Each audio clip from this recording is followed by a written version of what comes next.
आप देख रहे हैं भारत 24, साथ में आपके शिखा ठाकुर। लोकसभा में वक्फ संशोधन बिल पेश हो रहा है। किरेन रिजिजू ने पेश किया ये बिल। कमेटी में बिल पर अच्छी चर्चा हुई है। किरेन रिजिजू की तरफ से बड़ा स्टेटमेंट। किसी बिल पर पहली बार इतनी लंबी चर्चा हुई है, किरेन रिजिजू की तरफ से कहा गया। ये बिल किरेन रिजिजू ने आज सदन में पेश किया है। कमेटी में बिल पर अच्छी बातचीत हुई है। किसी बिल पर पहली बार इतनी चर्चा हो रही है, ये स्टेटमेंट किरेन रिजिजू की तरफ से दिया गया। वक्फ बिल पेश कर रही है इस समय एनडीए सरकार। किरेन रिजिजू की तरफ से कहा गया कि 97 लाख से ज्यादा जो एप्लीकेशन है वो मिले। उम्मीद है कि विपक्ष भी बिल का समर्थन करेगा। हमारे खुले मन से हमने ये बिल को पेश किया है। किरेन रिजिजू की तरफ से ये तमाम स्टेटमेंट दिए गए।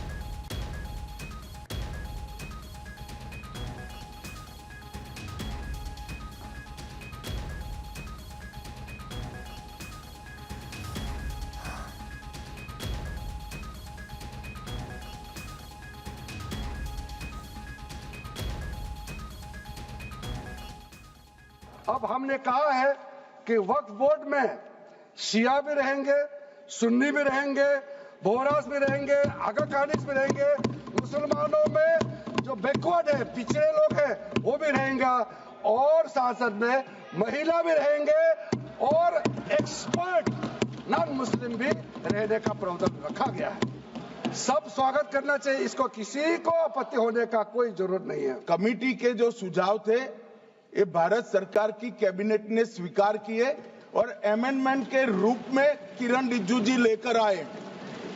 ये तभी होता है जब ये ऑफिशियल अमेंडमेंट कैबिनेट की अनुमोदन के बगैर आता है।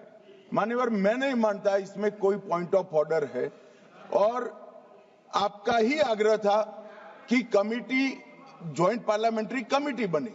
अगर कमेटी ने कोई बदलाव ही नहीं करने हैं तो ये कांग्रेस जैसी कमेटियां नहीं, हमारी लोकतांत्रिक कमेटी है मान्यवर, जो दिमाग चलाती है। मैं ये बताना चाहता हूं कि संविधान की दुहाई का जवाब मैं संविधान से ही दे रहा हूं। ये वक्फ में जो संशोधन हो रहा है वो मौलिक अधिकार की धारा 15 में उसकी अनुमति मिलती है। तो अगर वक्फ की जमीन बर्बाद हो रही है, अगर वक्फ की जमीन लूटी जा रही है, अगर वक्फ की जमीन हड़पी जा रही है, तो संविधान की धारा 25 यह अधिकार देता है कि कानून बन सकता है। ये वक्फ बिल जो लेकर के आए, कोई उम्मीद लेकर के नहीं आ रहा है। ये सोची समझी रणनीति का हिस्सा है, क्योंकि इनका जो बोर्ड बिखर गया है, ये मुस्लिम में भी बंटवारा चाहते हैं। मुस्लिम इस्लाम धर्म में कहीं बंटवारा नजर नहीं आता है, लेकिन इनकी कोशिश है कि इस बिल के माध्यम से हम मुस्लिम भाईचारा में भी बंटवारा करते हैं। बंटवारा तो पीडीए करेगा अभी। The purpose of the bill is a clear breach of the right of the Muslims to perform their religious duty, to manage their religious affairs, and therefore completely in violation of Article 26 of the Constitution of India. The bill hits basic structure of the Constitution. आप बस हमें इतना बताएं कि और कौन से state board या और कौन से धार्मिक बोर्ड में आपने ये युवापा का प्रोविजन आप लाने वाले हैं, या सिर्फ ये इसी बिल में, या सिर्फ इसी बिल में है, या दूसरे में भी जो चैरिटेबल एक्ट्स हैं विभिन्न धर्मों के, विभिन्न स्टेट्स के, क्या उसमें भी युवापा एक्ट आएगा, या सिर्फ इसमें? क्या संदेश देना चाहते हैं? किस कौम को आप भ्रमित करना चाहते हैं? बार बार उस कौम को जिसने भारत की स्वतंत्रता की लड़ाई लड़ी है, उस कौम को जिसने 1857 में उन्होंने मंगल पांडे के साथ उन्होंने अपनी शहादत दी, आप उस कौम पर आप दाग लगाना चाहते हैं? लोकसभा में शिवसेना शिंदे गुट के श्रीकांत शिंदे इस समय बोल रहे हैं। आपको सीधा लिए चलते हैं। Unified Waqf management, empowerment, efficiency and development, यानी उम्मीद रखा गया है। ये उम्मीद सिर्फ एक शब्द नहीं, यह इस कानून का सार है, इस कानून का आधार है, क्योंकि यह उम्मीद देता है उन सभी गरीब मुस्लिम समुदाय के लोगों को जिनका अधिकार वक्फ के आड़ में छीन लिया गया और उसको भ्रष्टाचार और लूट का साधन बना दिया गया।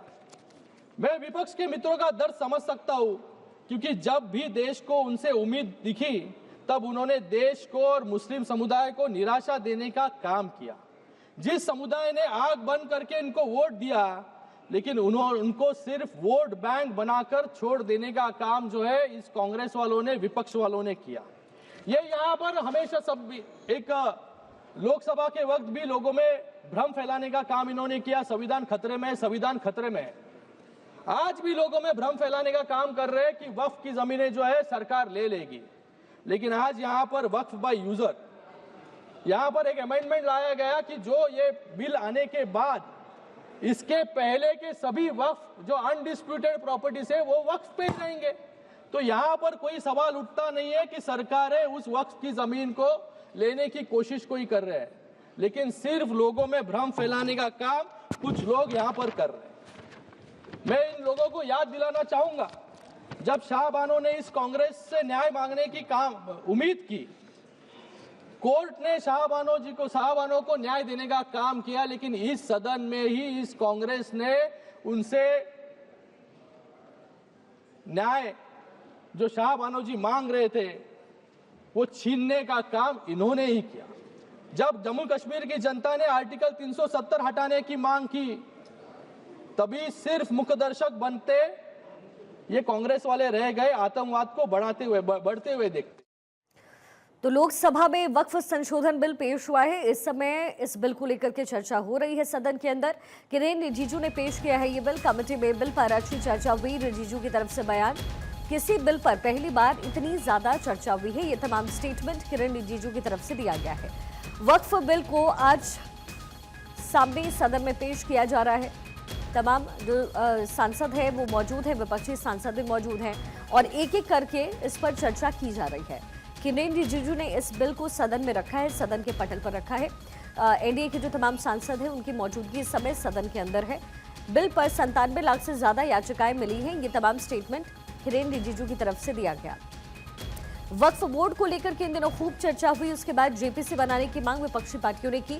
जेपीसी बनती है, जेपीसी गठित होता है और उसके बाद उसमें जो संशोधन किए जाने थे बिल में, वो तमाम संशोधन किए गए हैं। विपक्ष हालांकि अभी भी एक तरीके से कह सकते हैं कि बहुत ज़्यादा संतुष्ट नहीं है। अखिलेश यादव की तरफ से भी कहा गया, उनकी तरफ से स्टेटमेंट दिया गया कि इसकी कोई ज़रूरत नहीं है, ये मुसलमानों के अधिकार को छीनने वाला बिल है। वहीं बीजेपी बार बार इस बात को कह रही है कि ये किसी के अधिकार को छीना नहीं जा रहा है। ये तो सीए और एनआरसी के वक्त भी विपक्षी पार्टियां कह रही थी, लेकिन किसी भी मुसलमान का हक नहीं मारा गया। एक तरीके से जो संपत्ति है उसे मुसलमानों में ही बांटने का को लेकर के ये बिल है। यानी सही तरीके से ये जो संपत्ति है उस पर लोगों का अधिकार हो सके, ये कोशिश सरकार कर रही है। पूरी तरीके से ये मुसलमानों के हक में है, ये बार बार बीजेपी एनडीए की तरफ से कहा जा रहा है। वहीं विपक्षी पार्टियां इस पर जमकर विरोध करती हुई नजर आ रही है। किरेन रिजिजू ने आज वक्फ बिल को सदन के पटल पर रखा और उसके बाद सदन के अंदर इस बिल को लेकर के अभी चर्चाएं हो रही है। अब से कुछ ही देर बाद और संभवतः शाम तक जो है ये बिल पास भी एनडीए करा सकती है। आज ये बिल पास भी हो जाएगा। और चूंकि जो सहयोगी दल हैं बीजेपी के, जो एनडीए गठबंधन है, वो इस मुद्दे पर साथ है, ऐसे में बिल को पास कराना बड़ा आसान हो जाएगा और संभवतः शाम तक ये पूरा जो प्रोसेस है वो भी पूरा कर लिया जाएगा।